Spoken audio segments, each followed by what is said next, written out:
Coming up, last week brought a potential championship preview in North Dakota and a major upset in South Dakota. That and more in this week's High School Hoops headlines. Sam Saganas owns a pretty impressive skill set, but there's another quality that has the coaching staff at Concordia St. Paul especially excited. We'll go one-on-one with the Sioux Falls, Washington senior leader. The WDA boasts several championship contenders once again this season. We'll get a postseason primer from the league's sports information director, Matt Mullaly. All that plus the fast break and our picks for some of this week's best matchups. Varsity Sports starts right now. And how is everybody doing? Alongside Jason Andera, I am Jay Elsen. Welcome to another edition of Varsity Sports. Well, Jandy, a lot of crazy things happened in the past week. What, if anything, have you learned? Well, I've learned a few things this week. We've learned that we're headed toward maybe one of the most unpredictable marches that I can remember. Now, I don't know if some of that's this late season oversight or if there's some real surprise teams waiting to show themselves here in the next week or two. Well, let's be honest. It's a little more fun when things are unpredictable, Oh, boy. Right? We are in for quite a month here, I have a feeling. All right, well, with that in mind, let's get into this week's headlines, starting with some bracket breakdown here, Jason. Here's an updated look at the field in the North Dakota Class B Girls Region Championship matchups now set. Oh, these are exciting. One more game, and you make it to state. You can't ask for much more. A couple notables.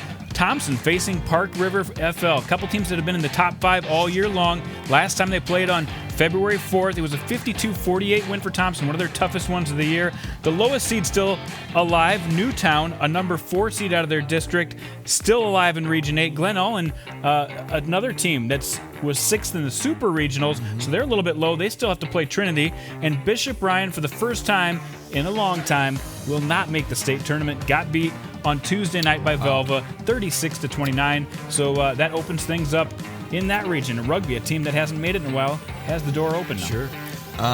Well, that's a look at Class B. Now we go to Class A. The region tournaments, still a little bit of time before these get started, but we at least know the early what they're going to look like. Yeah, Tuesday night set up what's going to happen in Class A in North Dakota. Now they've got about a week to get ready, except for the teams that are playing play-in games. We've kind of seen the cream of the crop in both sides of the state, but we're in for some fun in these two EDC and WDA region tournaments. All right, let's move into South Dakota now. District tournaments on the girls' side, the top seeds right here. Yeah, we're playing, some of these games have been played already. Some of these teams have already won, but this gives you an idea of the teams to beat in Class AA, Class A, and Class B. You see the district tournaments really getting going in Class B. They'll work their way into the region tournaments here in just a week or two. And no surprises here. These are the teams that really have the targets on their back right now. On the boys' side, the picture a little less definite at this point, just because a few teams still have to play some games in the regular season to get there. But if the playoffs started today, a lot of it would look like this. Yes, and a couple notables. We saw Del Rapids lose earlier last week, which knocked them out of that number 1 spot. Sioux Falls Christian takes it over in Region 3. And in Region 4, we've got a very exciting kind of an open field this year. Dakota Valley has taken that number 1 spot in Region 4, and there's 3 or 4 good teams in that region, so a couple of ones to watch. But, these are the teams, again, that have that weight on their shoulders right now. Gotta love that bracket breakdown. You're going to see plenty of it here coming up on Varsity Sports over the next couple of weeks. Some more headlines now. The top 2 teams in North Dakota Class B boys basketball went head-to-head in Fort Totten on Saturday. Shiloh Christian visited Four Winds Midco in a potential championship preview. The game was close throughout, but the Indians made a couple of big hoops in the final 2 minutes to lift them to a 55-51 win over the Skyhawks. Four Winds Midco's leading scorer, Tronis McKay, did go down with an ankle injury in the second half, but Jason Feather picked up the slack.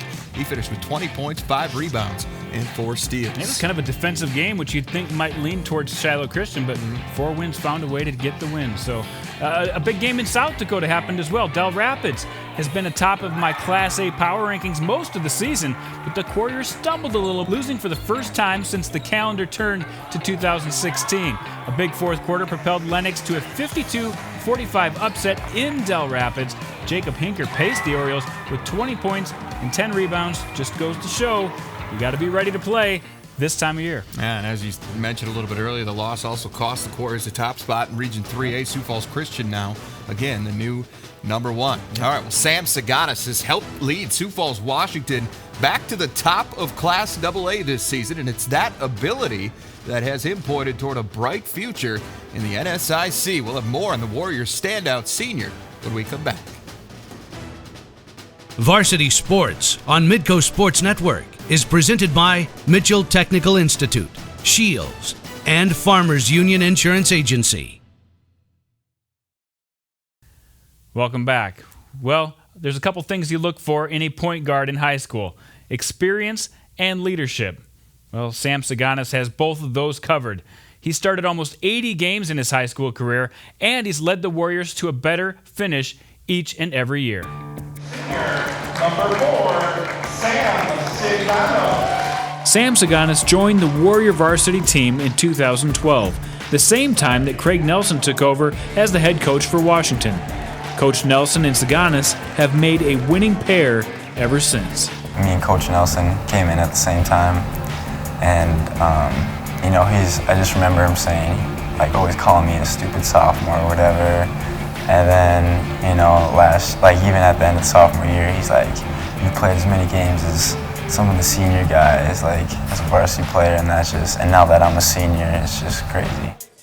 Coach Nelson has a background as a state champion point guard, which helps him speak the same language with Sam. Well, he can be a coach on the floor, and me and him are pretty in sync. We've been together a long time now, and half the time he knows what we want to do before I do, before I have to tell him. He knows what play or what defense or what guy he needs to talk to on the court throughout the course of the game. So it's nice to have that point guard that really understands the game. I think that helps our relationship a little bit because as a point guard, like, he knows what I'm seeing on the court, and I know what he wants as a coach. This season, Sam's role has changed from a distributor and third leading scorer to the undisputed leader of the team. Despite his humble nature, it's a role that suits him perfectly. Yeah, I think it's having more confidence in myself than last year. Is more, controlling the pace and getting it to our leading scorers like Daniel Cole.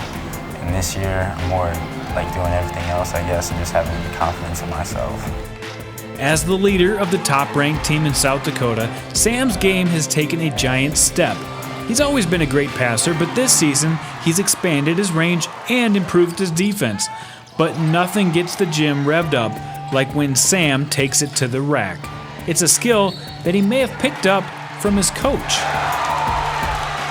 I play one-on-one with Coach Nelson a lot, and he makes crazy plays. So I don't know if it's learning from him or I don't know. All that game had a lot of coaches after Sam Saganas. But last summer, Sam decided to go to Concordia St. Paul. It was a mixture of everything. Getting out of the city, Sioux Falls, I kind of want to experience the city life. The coaches, I loved all the coaches. But before he makes his move to the NSIC, he's got some unfinished business at Washington. Yeah, this is my favorite time of the year for sure, and I'm for sure gonna make my team work harder than last year, as in, bringing it every day in practice in March. Just making sure every little detail, focusing on every little detail. My sophomore year, we got third. Last year, we got second. So hopefully senior year, take that #1 place. Well, Jason, that's a pretty accurate depiction of what Sam Saganas is, a leader. He's an experienced guy, as you mentioned in the intro. I want to throw one more quality in there that we haven't talked about: toughness. I mean, this is a kid that's missed time this year with a broken jaw. He missed a couple games, but he came back and he really couldn't talk very well. He had metal rods in his jaw. He still has a couple in there, and he's playing with it. It's a little harder for him to talk those first couple weeks, so you can imagine how tough that would be for a point guard to be able to direct. But the key is he's a really quiet leader on the court. He's not somebody who's just going to get in your grill for no reason. So when he talks, his teammates listen, and trust me, they are following his lead as a great leader in high school basketball. It's not a surprise that when he came back and was getting healthier and healthier, that's when Washington really started to turn it on. Take a look at some of his numbers from this season. Just under 16 points a game, just about 4 rebounds, 2 assists, which is a little lower than you might expect, but his percentages are really what pop off the page. Well, as I said in the story, he went from the third leading scorer last year, it's kind of an afterthought, to the guy this year, and he's following it up with his points per game going up. His percentages are going up. When you can shoot from the field, the 3-ball, and the free throw line at the rate that he is, you are an excellent player, and he's just going to keep going up and up as he goes on to the next level. I think the big thing for us right now with Sam is that his ability to create for other guys. I mean, he's a pass-first point guard, but he also has the ability to score the ball, which, you know, he can stretch the floor. I think he fits what we do really well. His pace off ball screens is terrific. You know, he's got to continue to add a little bit more weight, but he has incredible leadership skills, and that's what I love about the kid. All right, well, thanks to Coach James for that comment. Well, Jason, as you know, the WDA filled with quality teams in both boys and girls basketball once again this season. And coming up, we're going to get a read on where things stand as they get set to start the postseason. WDA Sports Information Director Matt Mullaly joins us next. Varsity Sports on Midco Sports Network is presented by Mitchell Technical Institute, Shields, and Farmers Union Insurance Agency.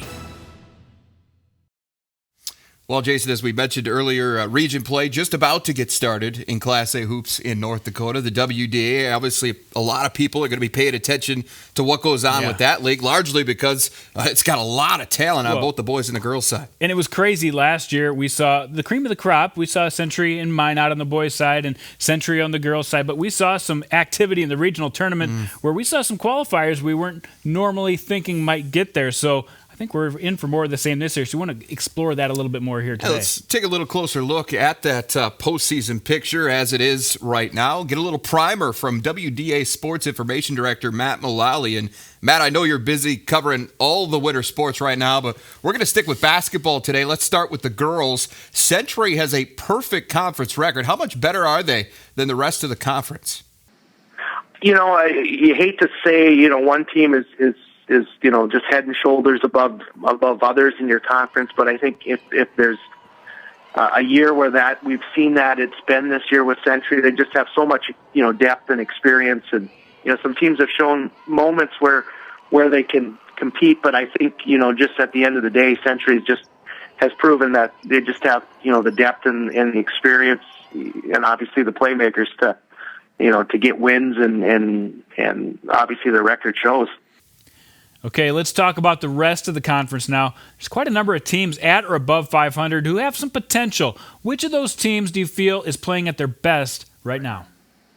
Well, I think Mandan has been a little bit of a surprise team this season. I think they were more, you know, figured to be in the middle of the pack, but you know, they've done a nice job of playing consistent basketball. I believe they've won their last 6 games heading into the final night of regular season play. So Legacy, a newcomer to the conference this year, their first year in varsity competition, I think has had an impressive start to finish in the top half of the conference.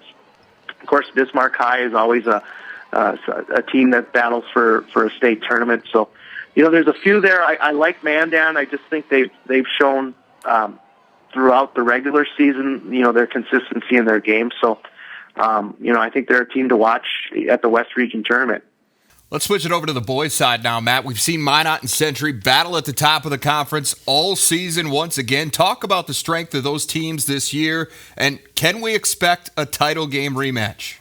You know, they have obviously history of playing each other at the state tournament last year. So I guess I wouldn't rule that out. Obviously, there's some teams in the East, EDC in the East region that, you know, have something to say about that, but kind of the class of the field the last few years. Well, the rest of the WDA boys teams have had their moments this year, too. Do you see a surprise team that could come from that group and really catch fire here? You know, I think Dickinson this year, obviously they have that real talented player in Annan Moody, but, you know, I've liked the way they've played this year. Bismarck High has been coming on of late, and I know that they had that streak last year of consecutive state tournament appearances snapped, and obviously, you know, that was a little bit of a surprise at the tournament, and you know, certainly want to get, you know, they're looking to avenge that, get back to the state tournament. But you know, you even look down to a Jamestown, Mandan in that 5-6 spot, and have the capability of winning 2 out of 3 games and moving on. All right, thank you, Matt. Well, remember, everything you need to know about the WDA can be found on the league's website. Matt has a lot to do with that, wdasports.org.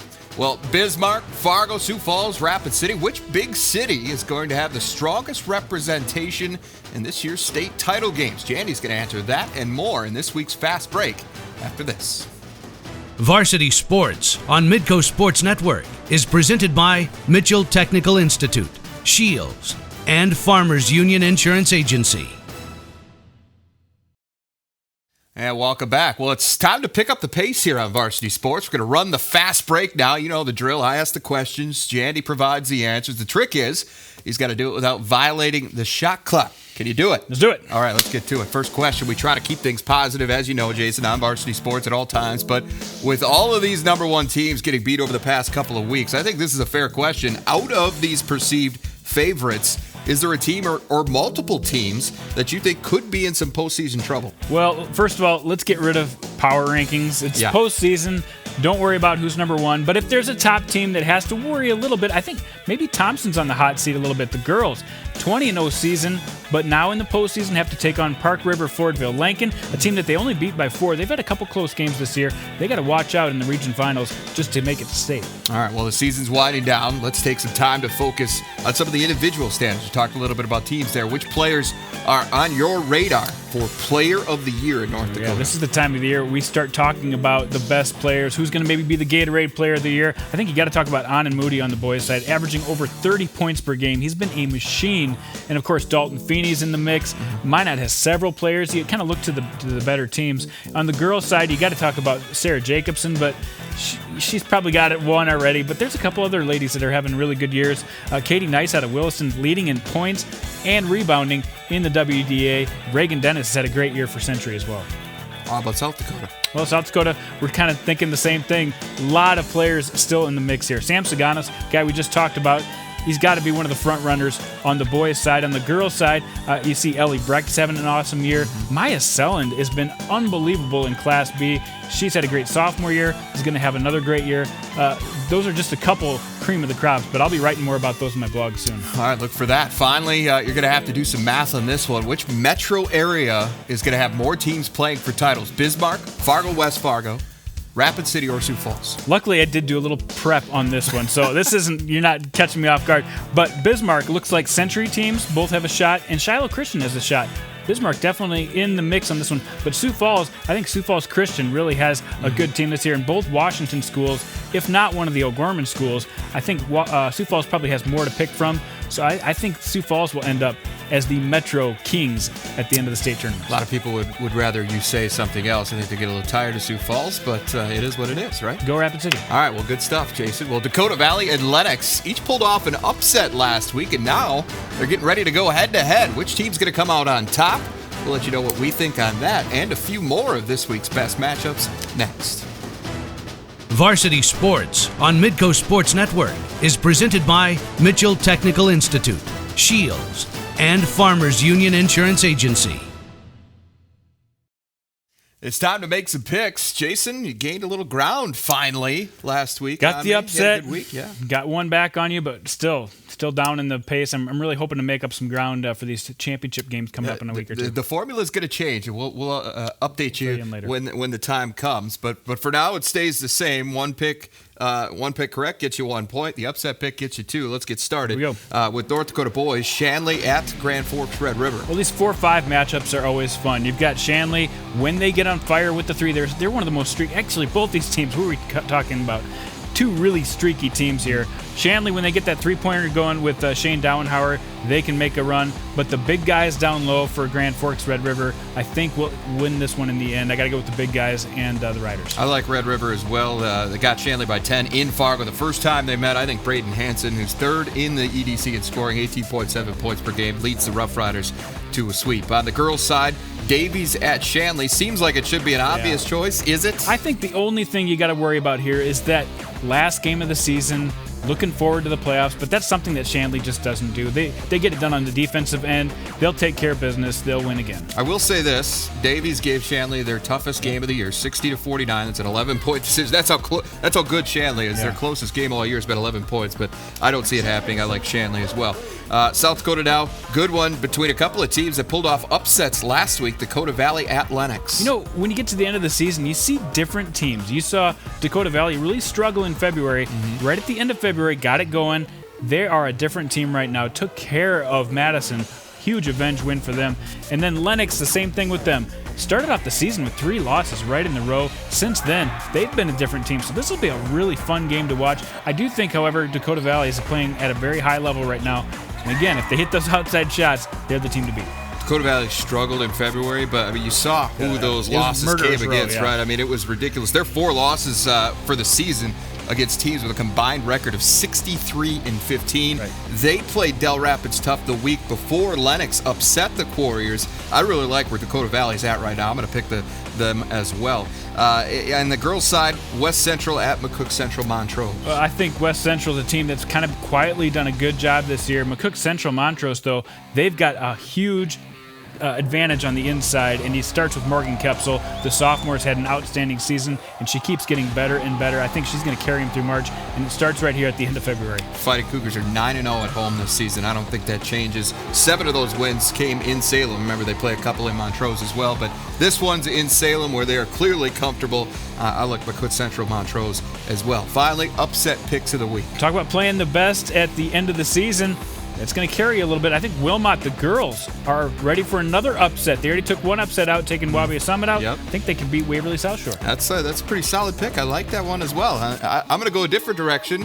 I'm going to stay with girls, but I'm going to go to North Dakota, Region 7 tournament. Glenall and Hebra, the 6th seed. I like that one too. Over the top-seeded Dickinson Trinity. The Bearcats already beaten Hazen, who was the 3 seed. They beat Beach, who was the 2 seed. Split with Dickinson Trinity during the regular season. I really think this one's going to happen. I think I'm going to get 2 on you, but we'll see. Boy. All right, that's going to do it for us for this week. For Jason Andera, I'm Jay Elsen. Enjoy the games, everybody. We'll see you next week.